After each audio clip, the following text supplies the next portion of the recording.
बच्चों, अपना पेपर है समकालीन भारत एवं शिक्षा। तो इसके अंदर चल रहे थे शैक्षिक विचारकों में चल रहे थे अरविंद घोष।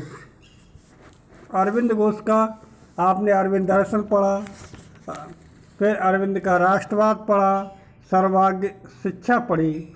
अब आता है नया टॉपिक, बताता आपको शिक्षा के उद्देश्य।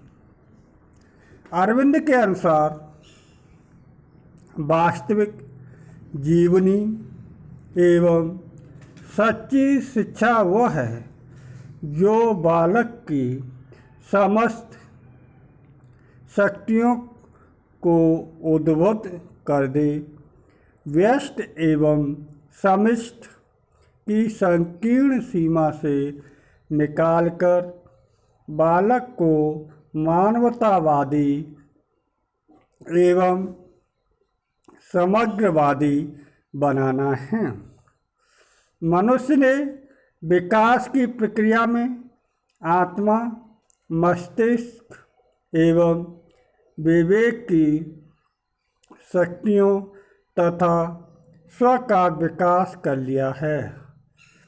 शिक्षा को मानव आत्मा की मांगों की पूर्ति करनी चाहिए। अरविंद के मतानुसार शिक्षा का उद्देश्य प्रकृति की सर्वोत्तम शक्ति को विकसित होना चाहिए। श्री अरविंद ने एसेज ऑन द गीता भाग 2 में लिखा है, बालक की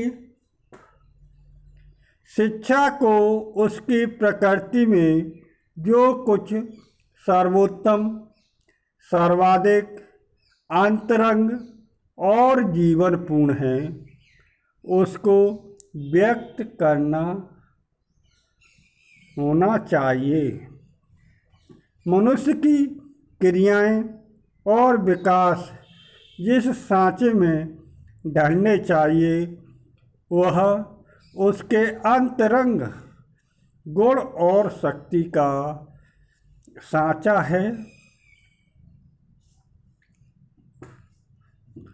उसे नई वस्तुएं अवश्य प्राप्त होनी चाहिए, परंतु वह उनको सर्वोत्तम रूप से और सबसे अधिक प्राणमय रूप में स्वयं अपने विकास, प्रकार और अंतरंग शक्ति के आधार पर प्राप्त होगा।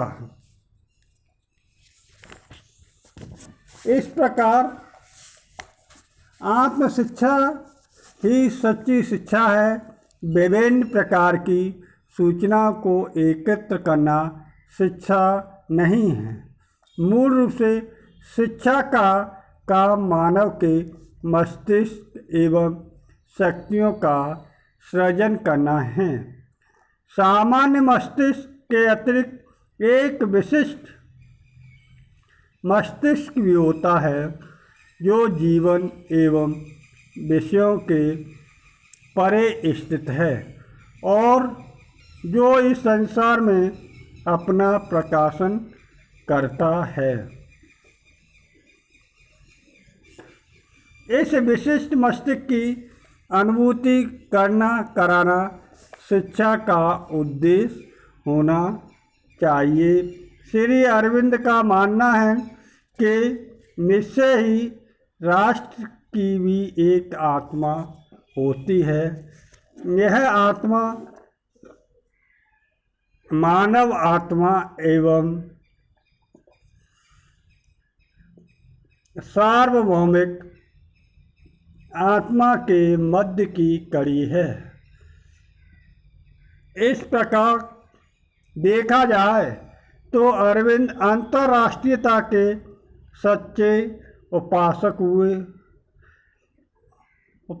हुए भी और राष्ट्रवाद से समर्थक हैं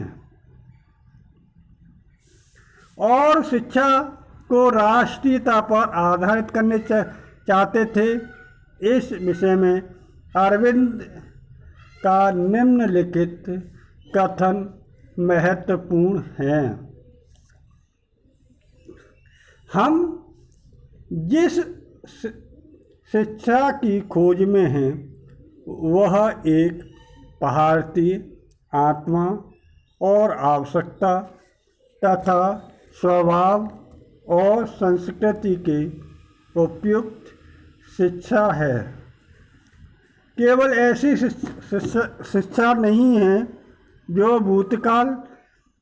भूतकाल के प्रति भी आस्था रखती हो, बल्कि भारत की विकासमान आत्मा के प्रति, उसकी भावी आवश्यकताओं के प्रति, उसकी आत्मोपत्ति की महानता के प्रति और उसकी शाश्वत आत्मा के प्रति आस्था रखती है। वह कहते हैं कि शैक्षिक उद्देश्यों का निर्धारण केवल मनोविज्ञान के सिद्धांत नहीं करते, वरन उस पर सामाजिक दर्शन एवं भावी समाज की परिकल्पना का प्रभाव पड़ता है। उन्होंने देवी समाज की कल्पना की, अतः शिक्षा का उद्देश्य निर्धारित करने में इसे आदर्श का प्रभाव होना चाहिए। ऐसे समाज में प्रकृति और निवृत्ति दोनों का योगदान है। अतः शिक्षा में किसी एक पर बल देना उचित नहीं है। अब नेक्स्ट पॉइंट था आपका पाठ्यक्रम, करिकुलम। शैक्षिक पाठ्यक्रम के विषय में श्री अरविंद के विचार अत्यधिक व्यापक हैं। सर्वप्रथम बालक को चारों ओर के परिवेश से परिचित कराना चाहिए। बालक की मानसिक शक्तियों के विकास के लिए पाठ्य विषयों की योजना होनी चाहिए। काव्य, कला और संगीत की शिक्षा आवश्यक है। काव्य व्यक्ति के संवेगों का उन्नयन करता है। कला संवेगों में संतुलन स्थापित करती है और संगीत संवेगों की गहराई में व्यक्ति को ले जाता है। संक्षेप में इनका शिक्षण आवश्यक है। इसमें सृजनात्मकता तथा कल्पनाशीलता का विकास होता है। वे विज्ञान की शिक्षा की उपयोगिता स्वीकार करते हैं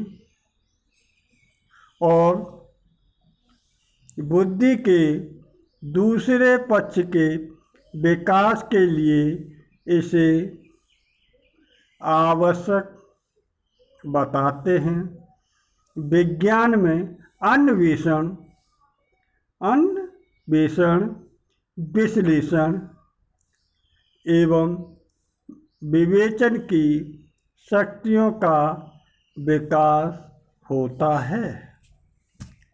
फूलों, पौधों, पत्तियों आदि का निरीक्षण व तुलना, ग्रह नक्षत्रों का अवलोकन तथा पत्थरों, पशु पक्षियों एवं जीव जंतुओं का अध्ययन मानसिक शक्तियों के विकास में सहायक होता है।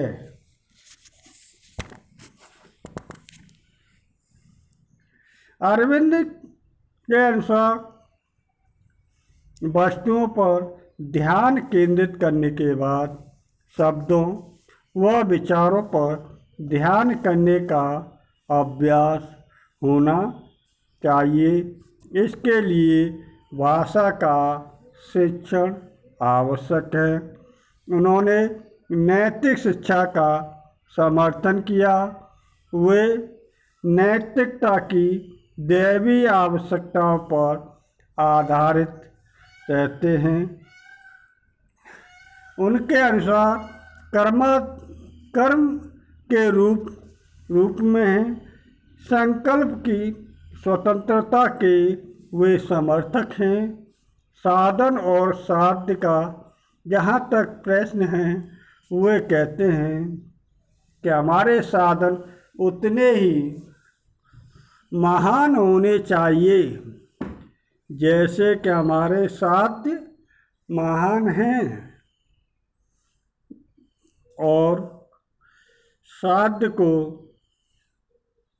प्राप्त करने के लिए साधन का पता लगाने और प्रयोग करने की शक्ति स्वयं हमारे अंदर शक्ति के शाश्वत स्रोतों की खोज करने से पाई जा सकती है। नैतिक शिक्षा इसलिए आवश्यक है। वे तात्कालिक राजनीति को नीति पर आधारित करना चाहते थे। अतः वो ऐसे राजनीति की शिक्षा देना पसंद नहीं करते थे जो अनीति पर आधारित हो।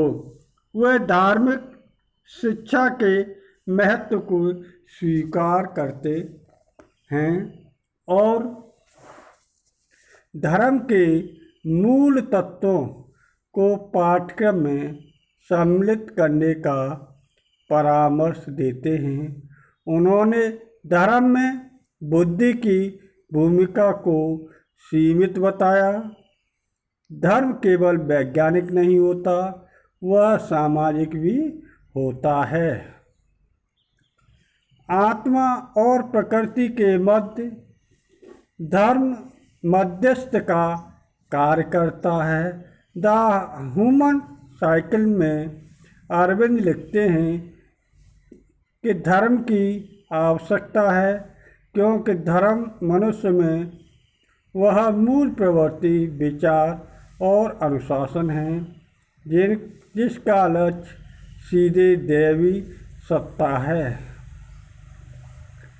जबकि शेष सभी उसकी ओर केवल अप्रत्यक्ष रूप से लक्ष्य करते हैं और वस्तुओं का वह तथा अपूर्ण छायाओं की खोज में बहुत अधिक चक्कर काटने और ठोकर खाने के पश्चात अधिक कठिनता से पहुंचते हैं। अरविंद ने शारीरिक शिक्षा का भी समर्थन किया। शारीरिक विकास की उपेक्षा नहीं की जा सकती। शरीर समस्त कर्मों का सबल माध्यम है। इसी प्रकार से शरीर शिक्षा उसके अंगों का प्रशिक्षण आवश्यक है, किंतु वह स्वयं में लक्ष्य नहीं है। इसका उद्देश्य शरीर का दैवी रूपांतर करना है। बालक के सर्वांगीण विकास हेतु अरविंद शिक्षा के विभिन्न स्तरों पर पाठ्यक्रम के अंतर्गत निम्नलिखित विषयों का स्थान दिया है। नंबर 1, प्राथमिक स्तर पर मातृभाषा फ्रेंच, अंग्रेजी, साहित्य, सामान्य विज्ञान, चित्रकला, राष्ट्रीय इतिहास, गणित एवं सामाजिक अध्ययन। नंबर 2, माध्यमिक स्तर पर मातृभाषा, फ्रेंच, गणित, अंग्रेजी, कला, विज्ञान, स्वास्थ्य विज्ञान, सामाजिक विषय आदि। नंबर 3, उच्च अथवा विश्वविद्यालय स्तर पर अंग्रेजी साहित्य, फ्रेंच साहित्य, भारतीय तथा पाश्चात्य दर्शन का इतिहास, मनोविज्ञान, समाजशास्त्र, गणित, रसायन शास्त्र, भौतिकी, जीव विज्ञान तथा अंतर्राष्ट्रीय संबंध। नंबर 4, व्यवसाय शिक्षा के लिए सिविल, मैकेनिकल तथा इलेक्ट्रिकल इंजीनियरिंग, नर्सिंग, टंकन, आशुलिप, काष्ठकला, शिल्पकारी, सिलाई, कुटीर उद्योग, चित्रकारी, भारतीय तथा यूरोपीय संगीत और नृत्य। आज इसके लिए नेक्स्ट पॉइंट है शिक्षण की विधि।